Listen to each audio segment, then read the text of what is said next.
Ay, ring. Bulsa pala.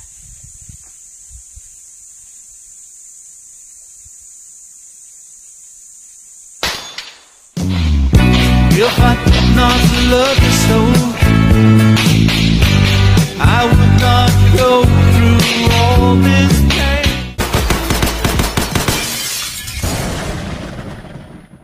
Hello, good day mga kapotok. Nandito tayo sa range para mag-drill.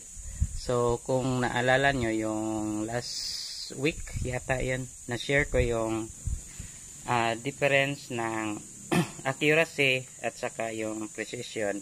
Tapos, yung accuracy, precision. So, ngayon, naisipan ko na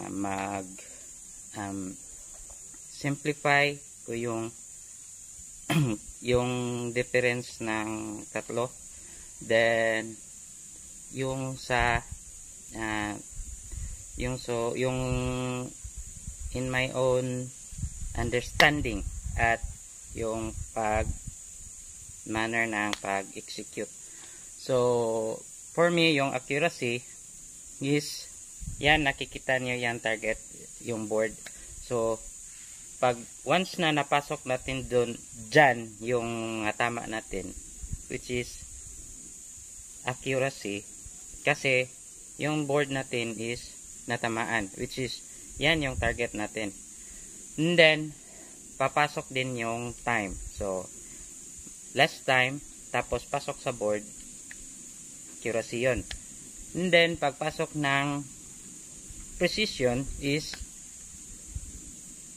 mag-affect yung time, kasi sa precision is meron na tayong certain part ng target board na doon natin ipasok lahat ng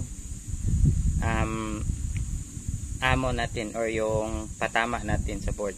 So yan yung precision. So siguro yung time is mag times 2 doon sa accuracy, kaya medyo mabagal siya konti. And then yung accuracy precision is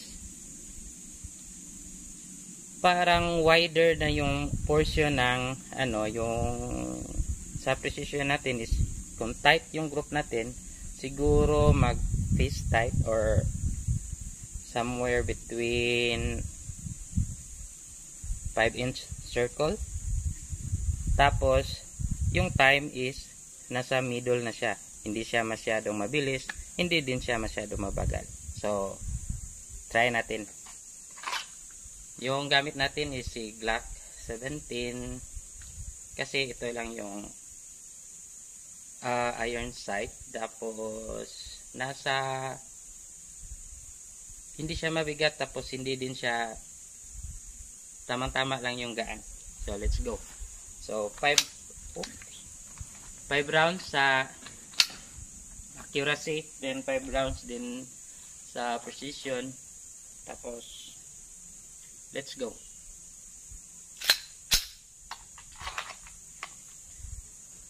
Level 2 ni Poor Boy. So nasa lang tayo, nasa 7 meters para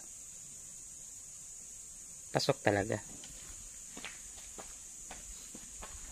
So let's go. Stand by.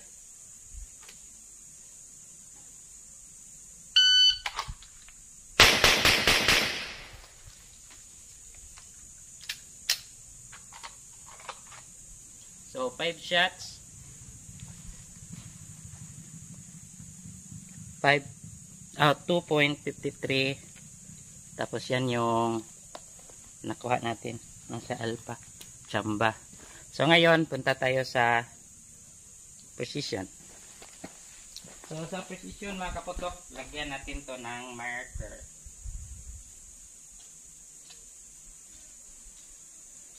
Yan, 5. Tapos yung precision natin is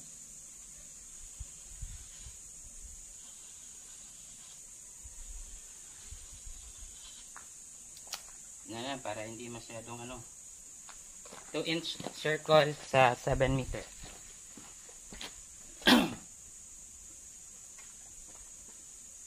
So stand by.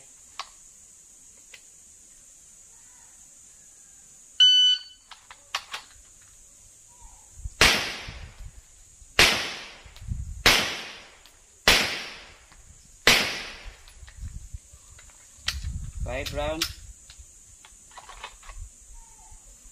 So yung time ko is naging 8:68.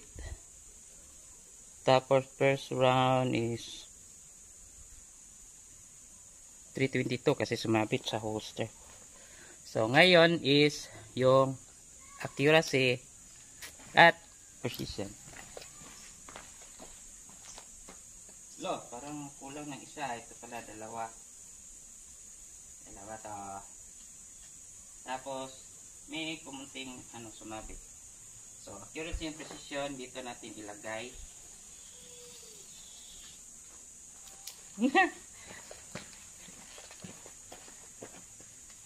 Kita pa ba? So yan, 5 rounds. So stand by.